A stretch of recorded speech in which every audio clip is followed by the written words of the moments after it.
বন্যপ্রাণী হত্যার অভিযোগে গ্রেপ্তার এক যুবক। সামাজিক মাধ্যমে সাপ হত্যার ভিডিও দেখে পদক্ষেপ মালদা জেলা বন দপ্তরের। জানা গিয়েছে মাসখানেক আগে এক যুবক সাপ হত্যা করে সোশ্যাল মিডিয়ায় তা ভিডিও আপলোড করে।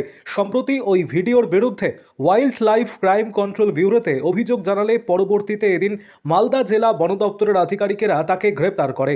ধৃত যুবকের নাম আব্বাস মমিন, তার বাড়ি ইংরেজবাজার ব্লকের কাজীগ্রাম অঞ্চলের মমিন পাড়ায়। এদিন ধৃতকে মালদা জেলা আদালতে পেশ করা হয়। অন্যদিকে এদিন মানিকচকের ধরমপুরে সাপ খেলা দেখানোর অভিযোগে 3 যুবককে গ্রেপ্তার করা হয়। তাদের কাছ থেকে একটি চন্দ্রবোড়া প্রজাতির সাপ উদ্ধার করা হয়েছে। ধৃতদের বাড়ি শামশির মালোপাড়ায়। শুক্রবার তাদের মালদা জেলা আদালতে পেশ করা হয়। আরও আপডেট থাকতে আমাদের ভিডিও শেয়ার ও ফেসবুক পেজটিকে লাইক করে ফলো করে দিন। আমরা সোশ্যাল মিডিয়ায় একটা খবর পাই যে এরকম একটা ছেলে সাপ মেরেছে 1 মাস আগে। তো আমরা সেই লিঙ্ক ধরেই আর কি, সেই খবর ধরেই আমরা সূত্রপাতে ওকে তুলে নিয়ে আসি আজকে সকালবেলা। তুলে আনার পরে ওকে যখন জিজ্ঞাসাবাদ করা হয়, ও আমাদের কাছে স্বীকার করেছে ও 1 মাস আগে ও সাপটা মেরেছে আর কি। তো যেহেতু ও সাপ মেরেছে, তো এটা তো একটা মানে ও ওয়াইল্ড লাইফকে মেরে এইভাবে করেছে, একটা অপরাধ, যার জন্য ওকে আমরা অ্যারেস্ট করেছি এবং আজকে ওকে আমরা কোর্টে চালানো করে দিয়েছি। কি নাম যে অ্যারেস্ট হয়েছে, তার নাম কি? ওর নাম হচ্ছে আব্বাস মমিন, ওর বয়স হচ্ছে 21 বছর। কি ধারা দেওয়া হয়েছে সাপ মারার অপরাধে? সাপ মারার অপরাধে হচ্ছে ওয়াইল্ড লাইফ অ্যাড যেটা আছে আমাদের আর কি, সেটাই দিয়েছি। সকালবেলা মানে সেফ দিয়েছি।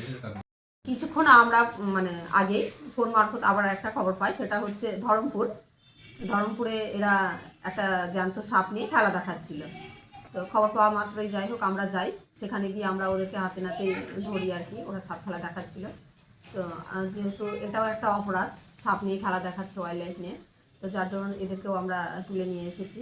তো অ্যারেস্ট করা হয়েছে।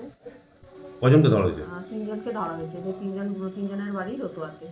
সাপ কি উদ্ধার হয়েছে কোনো? হ্যাঁ, এদের কাছ থেকেও একটা সাপ উদ্ধার হয়েছে। সেটা হচ্ছে বালিগোড়া সাপ, বাংলায় যেটাকে বলে। তো সেই সাপটা আমরা ওদের কাছ থেকে উদ্ধার করেছি। এবং এদের কাছ থেকে আরও যেটা উদ্ধার করা হয়েছে, এরা বলছে ব্যথার জন্য একটা তেল মানে পাওয়া গেছে। তো দেখা যাক সেটা ব্যথার তেল মানে কি মানে কি তেল আছে, সেটা তার জন্য আমরা অ্যারেস্ট করছি। এটা কি কালকে ফরওয়ার্ড করা হবে না কোর্টে? হ্যাঁ, এটা আমরা কালকে ফরওয়ার্ড করে দেবো এদেরকে কোর্টে। আপনার নাম আর ডেজিগনেশন? আমার নাম সরস্বতী বিশ্বাস, মালদা রেঞ্জার।